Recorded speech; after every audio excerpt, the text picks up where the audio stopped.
सदन जी का जो जन्म है, इसी से हमें ये पता चलता है कि भगवान केवल भाव देखते हैं।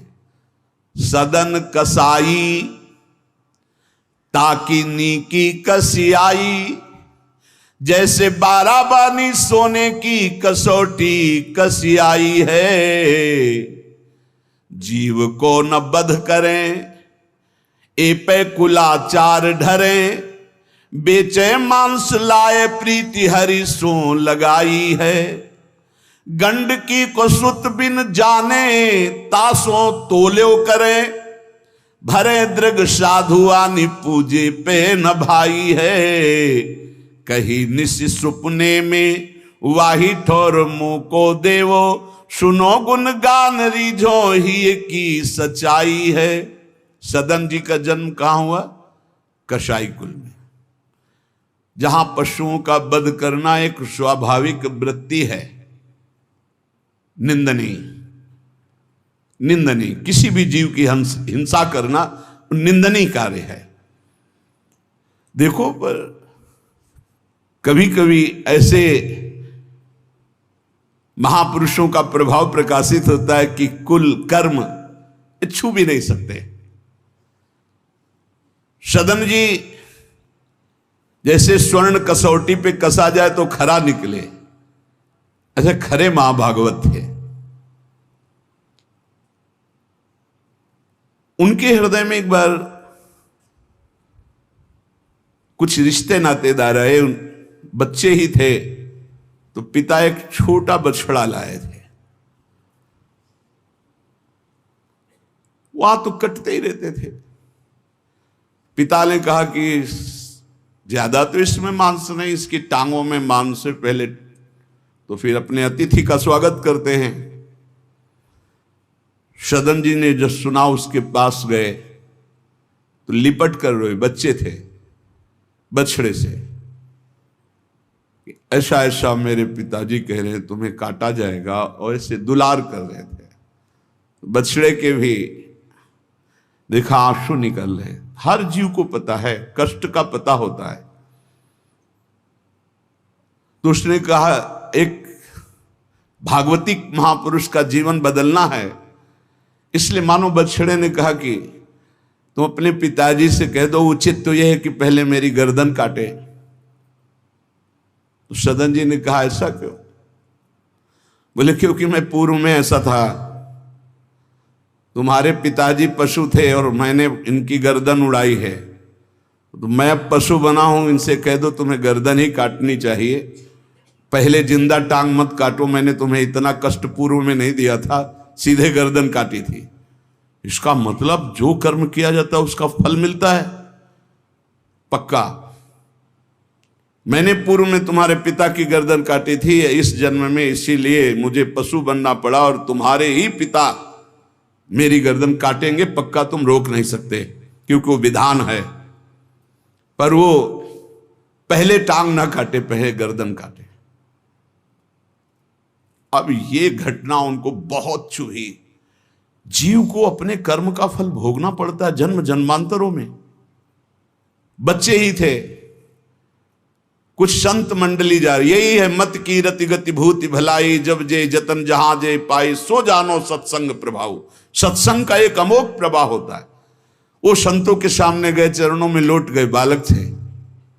संत जनों ने उठो उठो बच्चे, तो रोते हुए बोले कि हर कर्म का फल जीव को भोगना पड़ता है, कोई ऐसा साधन है जिससे कर्म का फल ना भोगना पड़े और जीवन मुक्त हो जाए, जीव मुक्त हो जाए? उनका भगवान का निरंतर नाम रटना। श्री हरि हरि नाम निरंतर रटे और स्वयं किसी जीव को कष्ट ना दे और संतों का संग करता रहे तो जीवन मुक्त हो जाएगा। बस छोटे से बालक सदन जी में बात बैठ गई। बस अंदर शुरू कर दिया, हरि श्री हरि श्री हरि श्री हरि। संतों की बात मान ले तो परम पद जेब में है। अब पिताजी जब तक रहे तब तक वो वध करते रहे जीवों का, लेकिन सदन जी ने कभी कभी किसी का वध नहीं किया। वो कुल परंपरागत मांस खरीद लाते और उसी को मुनाफा करके बेचते और परिवार का पोषण करने लगे।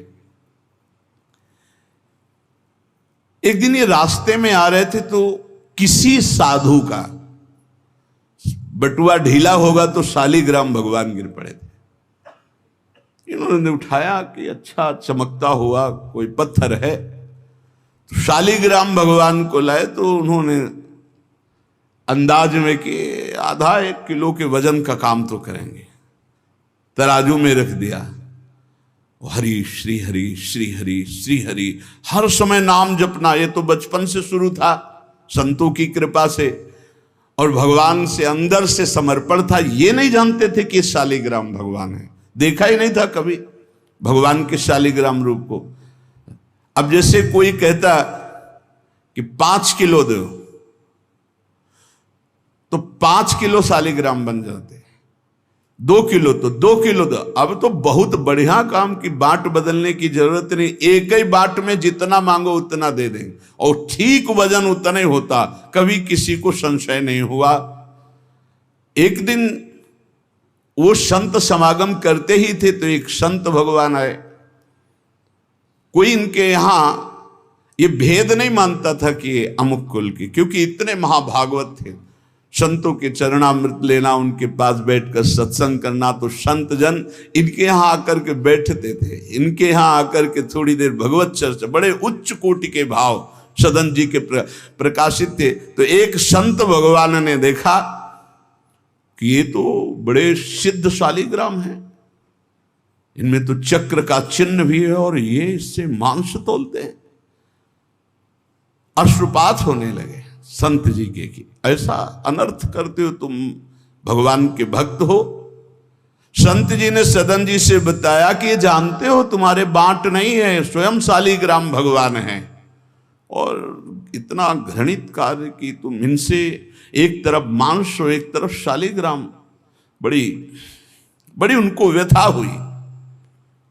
सदन जी ने कहा मुझे कुछ पता नहीं, मैं नहीं जानता, मेरे लिए तो ये बहुत सिद्ध बांट है, मैं जितना ग्राहक मांगता है उतना ही, आधा किलो तो आधा किलो, 5 किलो तो 5 किलो बन जाते हैं। आप देखो अपने कुल कर्म को कर रहे हैं और नाम जप कर रहे हैं और संतों की कृपा है। तो देखो अचानक रास्ते में भगवान शालिग्राम जी मिले थे। उन्होंने कहा अगर ये भगवान है तो आप ले लो, हम तो सेवा पूजा कुछ जानते नहीं, आप इनको ले जाओ। संत जी ले गए और देखो ये हृदय में बैठा लीजिए, संत मिले मतलब आखिरी जन्म हमारा है। विश्वास अगर कर ले, पक्का समझ लीजिए ये तुम्हारा विश्वास काम करेगा। निमज्जोन्मज्जताम घोरे भवाब्धौ परमायनम संतो ब्रह्मविदा शांता निर्दडे वापसु मज्जताम। इस घोर संसार सागर में जो हम डूब रहे हैं, तो भगवान भेजते हैं ब्रह्मवेत्ता संत महापुरुष का समागम, और जहां संत मिले तो आखिरी जन्म समझो इस संसार समुद्र से पार होने के लिए सुदृढ़ नौका संत समागम है। भव सागर कहा नाव शुद्ध संतन के चरण, तुलसीदास प्रयास बिनु मिलहि राम दुख हरन। संतों के चरणों का सानिध्य मिला तो देखो सदन जी हरिनाम जपने लगे, सदन जी के हृदय में संतों के प्रति प्रियता बढ़ी, शालिग्राम भगवान मिल, सब बानक बन जाता है। अब संत जी शालिग्राम भगवान को ले गए, एकांत में जाकर के भगवान का पंचामृत से अभिषेक किया और इसके बाद वेद की स्तुति की, पुरुष सूक्त, शास्त्र शीर्षा पुरुषा सहस्राक्षा शास्त्रपात। भगवान को बिल्कुल अच्छा नहीं लगा। देखो भगवान प्रीति चाहते हैं। सिद्धांत एक अलग होता है। इसीलिए कल हम ऊपर कुछ साधकों से कह रहे थे कि किसी भी साधक को ठाकुर जी में जिस रूप में आसक्ति हो उसको ठेस नहीं पहुंचानी चाहिए, क्योंकि पता नहीं कितना आसक्त हो आप देख करके अच्छा चलो, ऐसे नहीं कभी। वही ओहो धन्य भाग, कितने सुंदर आपके ठाकुर जी है, बहुत सुंदर, आप खूब प्यार कीजिए, क्योंकि पता नहीं वो कितनी गहराई से प्यार कर रहा है आप, तो उसका हृदय बहुत दुखी हो जाएगा। भक्त का हृदय दुखी हुआ तो आपकी उपासना में फर्क पड़ जाएगा। संत जी को लगा था कि कसाई कुल में जन्मे हैं, मांस का उधर पल्ला इधर ठाकुर, क्या अपराध कर रहा है। उनको ऐसा, और बाहरी दृष्टि में लगता भी ऐसा ही है।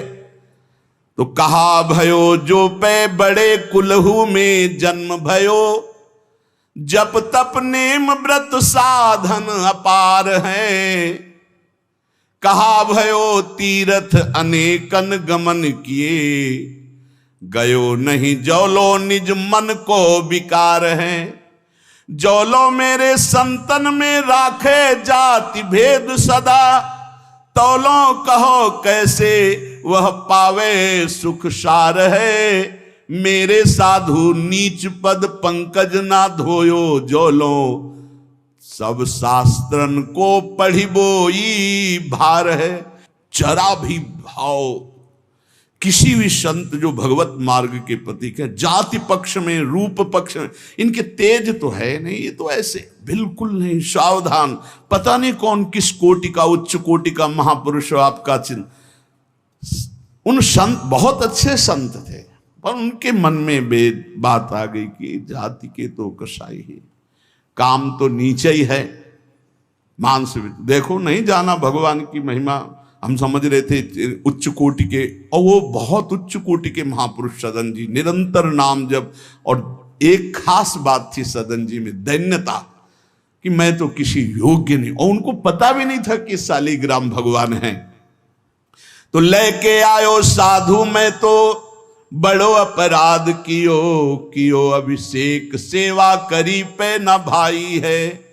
ये तो प्रभु रीझे तो पे जोई चाहो सोई, करो गरो भरी आयो सुनिमति बिसराई है। तेई हरि उरधारी डारी दियो कुलाचार, चले जगन्नाथ देव चाह उपजाई है। मिलो एक संग संग जात वे सुगात सब, तब आप दूर दूर रहे जान पाई है। संत जी ने बड़ा अभिषेक किया, वेद स्तुति की, भगवान को भोग लगाया, बड़ी प्रसन्नता से उच्च सिंहासन पर विराजमान किया। भगवान उसी समय आकाशवाणी हुई, ए साधु, मुझे ये तुम्हारी वेद स्तुति बिल्कुल पसंद नहीं, तुम्हारा ये पंचामृत स्नान भोग ये सब, तुम मेरे भक्त पर नीच बुद्धि करके मुझे लाए हो ना, ये मुझे तुम क्या समझते हो? वेद मेरी श्वासों से ही तो प्रकट हुए हैं। वेद क्या है? भगवान की श्वासों से वेद का प्रादुर्भाव हुआ है। सो हरि पढ़े ये अचरज भारी, चारों वेद भगवान के श्वासों से प्रकट हुए। जाकी श्वास वेद श्रुतिचारी, जिनकी श्वासों से चारों वेदों का प्रादुर्भाव हुआ। मैं वेद की स्तुति और गंगा जल से उतना प्रसन्न नहीं होता जितना मैं अपनेपन के भाव से, मेरे सदन जी हैं और मैं सदन जी का हूं, मैं बिल्कुल तुम्हारी सेवा से प्रसन्न, मैं अपराध मानता हूं कि तुम वहां से मुझे लाए हो।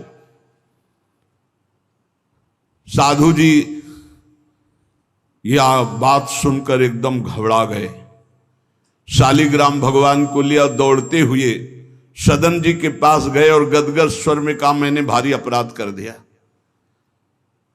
ठाकुर जी को अप्रसन्न कर दिया। मैंने आपके प्रति भाव किया कि आप कसाई कुल में आपका अधिकार ठाकुर का नहीं है, इसलिए आप ठाकुर जी को नहीं जानते हो, आप ऐसा ये लो। ठाकुर जी अप्रसन्न हो गए हमसे, हमने तो पंचामृत से, गंगा जल से सब अभिषेक किया, पुरुष सूक्त का पाठ किया, ले इस श्री ठाकुर जी को आप स्वीकार करो। विधि पूर्वक सेवा से ठाकुर जी प्रसन्न नहीं हुए, अपनेपन से। ठाकुर जी को सबसे ज्यादा अपनापन, प्रेम भाव।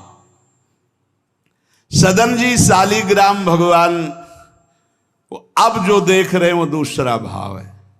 ये भगवान है, मुझे तो अभी तक पता ही नहीं था। साधु जी जब चले गए तो कहा अब तौलने के काम में तो नहीं, एक सुंदर नवीन कपड़े में ऐसे गले पे लगा लिए, ठाकुर जी गले पे डाल लिए। भगवान रीझते हैं भक्त की अपनेपन की प्रीति में। जो चाहे वो प्राप्त कर सकता है, सिर्फ अपनापन प्रभु को चाहिए। हम यही कहते हैं बार बार कि अपनेपन पे कुल्हाड़ मत चलाओ, विश्वास पर कुल्हाड़ मत चलाओ। साधना बने ना बने, लेकिन हमारे माई श्यामा जी को राज पार हो जाओगे, हमारी बात मान लो। श्री जी सिर्फ अपनेपन को देखती, सिर्फ अपनेपन को। अवगुण करे समुद्र सम गणत ना अपनो जान, राय के संभजन को मानत मेरु समान। श्री सदन जी ने निज हृदय से लगाया और आंसू बहने लगे कि प्रभु मुझे तो आपका ज्ञान ही नहीं कि आप भगवान हो। आंसुओं से अभिषेक हो रहा, नाथ अभी तक तो मैं आपको जानता नहीं था, बड़ा अपराध हुआ, लेकिन आज मैं, जब आप हमें इतना प्यार करते हैं, जब साधु ने बताया कि मुझे भगवान ने कहा है कि मैं जितना सदन जी को प्यार करता हूं, उनकी मैं भावना से प्रसन्न, तुम्हारी सेवा से नहीं, उनको अद्भुत वैराग्य हो गया। बोले आज के बाद घर परिवार में ही नहीं रुकूंगा, अब केवल भगवान का होकर वैराग्य भाव से जीवन भगवान को समर्पित करता हूं। शालिग्राम जी गले में टांगे और कहा पहली यात्रा जगन्नाथपुरी, पहले जगन्नाथ जी के दर्शन करूंगा जाकर, पूरा जीवन अब भगवान के लिए। भगवान देखो कैसे कृपा करते। बचपन में संतों से उपदेश मिला, नाम जब शुरू किया, ऐसे उच्च कोटि के महात्मा के ऐसा कार्य करने पर भी सब संत उनके यहां जाते थे, और उसका परिणाम हुआ कि घोर वैराग्य युक्त होकर भगवान के अनुराग में घर से चल दिए। श्री सदन जी कुटुंब परिवार कुल व्यापार सब छोड़कर जगन्नाथ जी के दर्शन के लिए चले। कुछ दूर चलने पर यात्रियों का समुदाय दिखाई दिया जो जगन्नाथपुरी जा रहे थे, तो उनके संग हो गए। जब उन लोगों ने कुछ ने पहचान कर ली कि अरे तो कसाई कुल के हैं, और तो सब दूर दूर छूना भी नहीं चाहते थे। यही बहुत बड़ी चूक हो जाती है, जो भगवान को समर्पित हो जाए उसमें कभी जाति पक्ष ना देखे, नहीं बहुत बड़ी हानि हो जाती है। राजसूय यज्ञ में स्वपच वाल्मीकि को आदर सहित पवाकर पूर्ण यज्ञ करवाई भगवान ने। ये बात ध्यान रखना है, अपने जात अभिमान में आकर कभी किसी भक्त का अपमान न कर दे कि वो नीच कुल का है, ऐसा कुछ। जब ये देखा सदन जी ने कि ये लोग घृणा करते हैं हमसे, तो खुद अलग हो गए। सदन जी बड़े पुलकित है कि आज जगन्नाथ जी के दर्शन होंगे। एक जगह देखा गौएं पानी पीने के लिए लालायित हैं, तो एक आदमी बाल्टी से पानी निकाल तो गौओं को डंडा मारने लगा। सदन जी ने कहा क्यों, पानी क्यों नहीं पीने देते? तो बोले इतना गहरा कुआं है, घसीटने से हमारे हाथ दर्द होते, अपने घर के लिए ले जाएंगे कि इनको पिलाएंगे? तो उनका अगर आप कृपा करें कुछ समय हमें दे दें बाल्टी और मैं भरूं, तो बोले मुझे फिर कोई परेशानी नहीं। भर भर करके 2500 गाय थी, सबको पानी पिलाया। शाम हो गई, पानी खींचने में पिलाने में समय लगा, तो उन्होंने सोचा गांव में भिक्षा मांग लेते हैं और आज रात्रि कहीं एकांतवास कर लेते हैं, सुबह जगन्नाथ जी के दर्शन करेंगे। तो आयो मग गांव भिक्षा ले नई ठाव गयो, नयो रूप देखी को तियारी जी परी है, बैठो या ही ठौर करो भोजन निहोरी कहो, रहो निसि सोई आई मेरी मति हरी है, ले वो मुंह को संग गरो काटो तो न होए रंग, बूझी और काटी पति ग्रीव पे न डरी है, कही अब पागो मोशो ना तो कौन तो सो मोसो, सुर करी उठी इन मारो भीर करी है।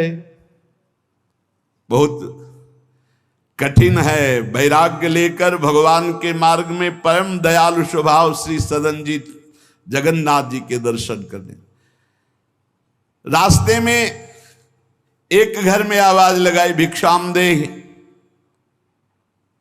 भगवान की लीला, एक स्त्री निकली भिक्षा लेकर, देखा रूप।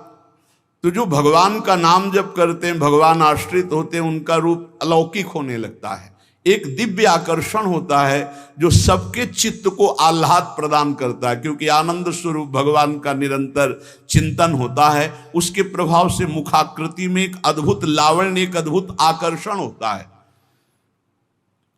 वो स्त्री ने देखा कि नवयुवक भिक्षुक तेजस्वी, वो रीझ गई, देखते ही रीझ गई। और उसने कहा कहीं मांगने की जरूरत नहीं, आप यहां बैठो और भोजन करो। सदन जी ने कहा हमें पाना तो है ही, जब आप पवाने के लिए कह रही तो पवा दीजिए। स्वाभाविक, क्योंकि अभी वैराग्य मार्ग में निकले। उस स्त्री ने प्रार्थना की, भोजन बना के पवाया और कहा प्रभु यदि आज रात्रि यहीं विश्राम कर लें तो आपको क्या, सुबह जगन्नाथपुरी चले जाइए। आपने उस स्त्री के विशेष आग्रह को स्वीकार करके उसके घर में शयन करना स्वीकार कर लिया। जब उसके पति सो गए तो वो रात्रि में उठ करके आई और आपके पास आकर बोली कि मैं आपको देख करके काम से पीड़ित हो चुकी हूं, अतः आप मुझे स्वीकार कीजिए और मैं सदा सदा के लिए आपके साथ के लिए चल दूंगी। सदन जी ने कहा यदि तू मेरा गला भी काट डाले तो भी मैं तुझे स्पर्श नहीं कर सकता, क्योंकि तेरा पति है। अच्छा, उसने गलत अर्थ ले लिया। उसके भाव में आया कि अगर पति है तो ये स्पर्श नहीं करेंगे, अगर पति ना हो तो स्वीकार कर लेंगे। कोआ मदांधो मदना तो रोवा, अंधों में भी अंधा कौन है, बोले जिसमें काम जागृत हो जाए। वो ऐसे काम से व्याकुल हो गई कि सोते हुए अपने पति का बिल्कुल भी प्रियता न रखते हुए गला काट दिया और आकर बोली सदन जी से कि अब मुझे स्वीकार करो, आपको पति का भय था ना, गला काट दिया। सदन जी ने कहा कि तू कितनी नीच है, जब तू अपने पति का गला काट दिया तो तू कितनी नीच है, इतना सोचा है? वैसे ही मैं तुझे स्पर्श नहीं करता, अब तो तुझे देखना भी नहीं। तो स्त्री ने कहा मुझे ऐसा मत समझो कि मैं तुम्हें भी बख्शिश दूंगी, तेरे कारण मैंने अपने पति का गला काटा है, तो फिर तू भी नहीं बच सकता। तो सदन जी ने कहा क्या कर सकती हो? तो उसने कहा मुझे स्वीकार करो, नहीं उच्च स्वर से अभी हल्ला मचाती हूं। माया का विचित्र तांडव, और मैं जोर जोर से सबको कहूंगी कि ये मेरे साथ गलत करना चाहता था, मैंने रोका, मेरे पति ने रोका, मेरे पति का गला इसने काट दिया, इसलिए अभी कहती हूं मैं आजीवन तुम्हारे साथ रहूंगी, मुझे ले चलो। सदन जी ने कहा गला कटवाना बर्दाश्त है, लेकिन स्पर्श नहीं कर सकता। ये सब चूकों की चूक का पूर्ण आहुति, इससे पूर्णता हो गई। मैं धर्म के विपरीत नहीं चल सकता, तू चाहे मेरा गला तू काट दे या समाज से कटवा दे। सदन जी भगवान के भक्त थे, उनके भोले भक्त होते हैं भगवान के, ज्यादा बुद्धि नहीं लगाते हैं। नहीं तो रुकना ही नहीं चाहिए था, या उसी समय भाग जाना चाहिए था, भागना चाहिए था। वहां बैठ करके उपदेश नहीं, जब ऐसी घटना है तो भागना चाहिए था। जब वो कि प्रश्न करने के बाद जब सदन जी ने कहा कि तुम्हारा पति है, तुम ऐसा कैसा दुराचार पूर्ण भाव रखती हो, तुम मेरा गला काट दो तो भी तुम्हारा स्पर्श नहीं कर सकता। अब तो उसने देखा कि ये हल्ला मचा दिया, दौड़ो दौड़ो, देखो ये ऐसा ऐसा। अब गांव के लोग इकट्ठा हो गए, तुरंत बंदी बनाए गए सदन जी। वहां कौन सुने सदन जी, कौन सुनता है, भीड़ में कोई सुनता है। कड़ा शासन बादशाह का था, उनके सामने पेश किया गया। हाकिम पकड़ पूछे कहे हंसी मार्यो हम, डार्यो सोच भारी कही हाथ कत डारी। कट्यो कर चले हरि रंग मांझ ढिले, मानी जानी कछ चूक मेरी यह उर्धारिये। जगन्नाथ देव आगे पालकी पठाई लेन, साधना सो भक्त कहा चढ़े ना बिचारिये। चढ़ी आए प्रभु पास सुपनों सो मिट्यो त्रास, बोले दे कसौटी हूं पे भक्ति विस्तारिये। जब सामने बादशाह के पेश किया गया सदन जी को, पूछा गया स्त्री से क्या दोष है इनका। बोले साहब ये हमारे प्रति गलत भाव रख रहे थे, मेरे पति ने मेरी रक्षा की तो इन्होंने पति का वध कर दिया, फिर मेरे साथ तो मैंने हल्ला मचा दिया, फिर ये बंदी बनाकर आपके सामने ले गए। सदन जी से पूछा तो हंस दिया, उस स्त्री की तरफ देख के हंस दिया कि भगवान क्या लीला करना चाहते हो। और सदन से पूछा तुमने ऐसा किया, तो बोले जो ये कह रही वही सत्य है। उन्होंने विचार किया कि जन्म जन्मांतरों में हमारे कोई पाप हैं जिनका निस्तार भगवान करवाना चाहते, नहीं तो ऐसा क्यों लीला करते। उन्होंने कहा जो ये कह रही है वही बात मानी जाए। सहम गई स्त्री कि है क्या, वो भक्त को क्या जाने। विरोध नहीं किया सदन ने, यह धैर्यवान भगवान के भक्त का। उन्होंने कहा जो ये कह रही है, क्योंकि जो ही प्यारो करे सोई मोहि भावे, जो ये कह रही थी। भगवान के रहस्य को जानने वाले भक्त ऐसा ही। श्री गदाधर भट्ट जी कथा करते थे, अपार भीड़ एकत्रित हो जाती वृंदावन में। आगरे से लोग सुबह भाग भाग करके अपार भीड़ सत्संग। तो एक कल्याण सिंह जी थे, बड़े जमींदार धनी, और सत्संग का प्रभाव है कि जितेंद्रियता, वैराग्य, भगवत प्रीति ये बढ़ती है। तो जब से उन्होंने सत्संग सुना तो ब्रह्मचर्य का नियम ले लिया, पत्नी से बात नहीं करते थे।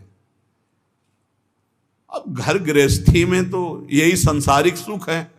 कई महीने हो गए वो अपने राजकाज और सत्संग में भाग जाना, सत्संग से आना, बस एकांत में भजन करना।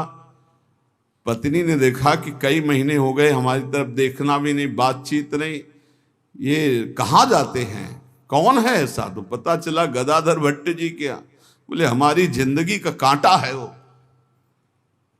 बड़े सुख चैन से जीवन कट रहा था, जब से सत्संग में गए। अरे दक्ष ने साप दे दिया नारद जी को इसी बात के लिए, साप दे दिया। 2 घड़ी से ज्यादा कहीं तुम टिक नहीं सकते, जाओ साप देता हूं। तो नारद जी ने कहा 24 दूनी 48 मिनट में तो हम बड़ा काम कर लेंगे, तुम साप दे दो कोई बात नहीं। उसने सोचा कि मैं ऐसा मुंह काला करूं गदाधर भट्ट जी का कि कोई सुनने ही ना जाए, तो जब ये कथा नहीं सुनेंगे तो फिर हमसे प्यार करने लगेंगे। इसी ताक में थी कि कैसे क्या करूं। तो देखा उनकी गली में एक भिखारिन मांग रही थी, फटे पुराने कपड़े पहने, गर्भवती थी। फौरन बुलाया और सोने की असरफियां दी। अरे वो तो गली में मांगने वाली सोने की असरफियां मिली। अरे मालकिन तो उनका एक काम है, जितना तू धन कहेगी तुम्हारे परिवार वालों को दूंगी, बस एक काम कर, तू जा करके कथावाचक, जहां मेरे पति कथा सुनने जाते हैं उनका नाम गदाधर भट्ट है, वहां जाके बीच सभा में कह दो कि वैसे तो रोज आते थे और जब से ये हो गया तब से आ नहीं रहे, इसका पालन पोषण कौन करेगा। बस वो समझ गई थी इतने में सब भक्तों की श्रद्धा खत्म हो जाएगी। गली गली मांगने वाली उसको इतना स्वर्ण मुद्रा मिल गई, वो फूली हुई गई और कहा पंडित जी। पूरी सभा ऐसे लगी थी, नजदीक जाके जब ये नहीं रहा था तब रोज आते थे, जब से गर्व रह गया तो आने ही बंद कर दिया, इसका पालन कौन करेगा। बोले बैठो बैठो, बहुत दिनों में आए, बैठो। जिसने गर्भ दिया वही इसका पालन भी करेगा, तुम चिंता क्यों करती हो। खुश शुरू हो गई कि यार ऐसा बड़े त्याग वैराग्य, बड़े उच्च कोटि के महापुरुष गदाधर भट्ट जी बड़े त्याग वैराग्य की बातें करते हो, ये हालत है पीछे की। अरे कुछ लोग कहने लगे हम तो कहते ही थे, शोरगुल शुरू हो गया। और कुछ भक्त थे जो प्राण समर्पित किए थे, उन्होंने कहा ऐसा नहीं हो सकता, ऐसा कदापि नहीं हो सकता, कोई षड्यंत्र रचा जा रहा है। तो उनमें एक बहुत श्रद्धावान और समर्पित थे, उनको बिल्कुल चैन नहीं पड़ा। सोचा अगर सामने से कुछ तो फिर हमारे ऊपर गदाधर भट्ट जी की, और वो समता प्राप्त पुरुष, जैसे सदन जी ने कह दिया जो ये कह रही वही सत्य है, ऐसे उन्होंने कहा कि तुम चिंता क्यों करती हो, जिसने गर्भ दिया वही पालन करेगा, बैठो तुम आराम से सत्संग सुनो। सामने ऐसे तिरछी चितवन से जाकर उसको बुलाया, गदाधर भट्ट नहीं देख पाए, नजदीक गई, पीछे मंच के ले गए, कहा सत्य बोल, कभी तो जानती इनको, कभी मिली है। वो घबरा गई क्योंकि दसियों लोग पीछे पहुंच गए जो श्रद्धावान थे, बोल सच्ची। तो उनका मैंने तो कभी देखा ही नहीं है इनको, ये हमारे पास क्या आएंगे। खोल के दिखाई, इतनी असरफियां मुझे मिली हैं और इससे ज्यादा मिलेंगी। इस बात के कारण मैंने सोचा मेरे परिवार का, अरे तू परिवार के पोषण की सोच रही, लाखों की श्रद्धा की बात है, किसने दिया। बोले कोई कल्याण सिंह है उनकी पत्नी। कल्याण सिंह ने जे ही सुना, गदाधर भट्ट जी ने रोका, सत्संग का मतलब क्या है। बोले सभा में बोल। गदाधर भट्ट जी ने कहा कुछ कहने की जरूरत नहीं है, ये सब भगवान से प्रेरित है। कल्याण सिंह का तुम हमारी आज्ञा का पालन करो, अपनी पत्नी को कठोर शब्द नहीं बोलोगे, लेकिन गृहस्थ धर्म में हो, अपने धर्म का भी तुम्हें पालन करना चाहिए। उस कल्याण को शांति किया और उसको और भेंट दी और कहा जाओ तुम अपना सुखपूर्वक जियो। जैसे महापुरुष जो स्थिति होते उसमें सबको लगने लगा था। उन्होंने कहा बैठो बैठो बैठो, जिसने गर्भ दिया वही पाल। अब वो तो कह रहे हैं भगवान को लेकर, और लोग समझ रहे हैं कि मामला है। ऐसी सदन जी ने कहा जो ये कह रही वो सत्य है, क्योंकि वो समझ रहे हैं कि भगवान कुछ दंड देना चाहते हैं, तो मैं क्यों बचना चाहूं। भक्तों का बड़ा विचित्र स्वभाव होता, समझ पाना बड़ा कठिन। उन्होंने कहा जो कह रही है सत्य है। जो हाकिम था उसने जब देखा तो उसने कहा मेरा हृदय कह रहा है कि इनके चेहरे से लगता है ऐसे नहीं है, पर ये जब स्वयं स्वीकार कर रहे हैं तो दंड देना ही पड़ेगा। तो इस अपराध का क्या दंड होता है। बोले दोनों हाथ काट लिए जाएं। यहां से दोनों हाथ काट लिए गए, लेकिन उनकी मुस्कुराहट में फर्क नहीं पड़ा। 22 बाजारों में कोड़े मार मार करके बेहाल किया जा रहा है। हरि बोल के सिवा एक शब्द नहीं निकला ठाकुर हरिदास जी के। आप विचार कीजिए भक्ति में कितनी शक्ति है, कितनी अपार सामर्थ्य है। इतनी बार कष्ट दिया गया प्रहलाद जी को, एक बार भी हरि से शिकायत नहीं की। हर बार हरि हरि हरि, हर समय मतलब बलिहारी है इन महाभागवतों की, जो भगवान के लाडले हैं। माया पर विजय प्राप्त करके दिखा दिया इन्होंने कि चाहे जितना सताओ, हरि के भक्त में ना हरि से प्रश्न है और ना सामने वाले पर कोई शिकवा शिकायत। दोनों हाथ काट लिए गए, मुक्त कर दिया गया, इसलिए कि वैष्णव है, भगवत भक्त है। अपराध बन गया तो हाथ काट लिए गए, उनको जेल आदि नहीं, भगवान के शिच। अब रक्त श्राव हाथों से हो रहा है। जय जगन्नाथ, जय श्री हरि, जय श्री हरि। यात्रा नहीं रुकी जगन्नाथ जी की। जगन्नाथ जी ने तत्काल अपने पार्षदों से कहा मेरे महाभागवत सदन जी आ रहे हैं, तुरंत पालकी लेकर जाओ और उनको बैठाल के लाओ। जगन्नाथपुरी में प्रवेश ही किए थे कि पालकी लिए हुए पार्षद दौड़े, कौन से सदन जी हैं, सदन भक्त किनका नाम है। तो उनका सदन तो इस अधमदास का नाम। पालकी पे बैठो जगन्नाथ जी। अरे उनका कैसे पालकी, भगवान की भेजी हुई पालकी में, पालकी को साष्टांग दंडवत किया ऐसे कि भगवान की नहीं, जबरदस्ती भगवान के पार्षदों ने उठा के पालकी में जय जगन्नाथ। सदन जी सोच रहे कौन सी लीला है, वहां हाथ कटवा रहे। इतना बड़ा सम्मान कि किसी को नहीं मिल सकता। जगन्नाथ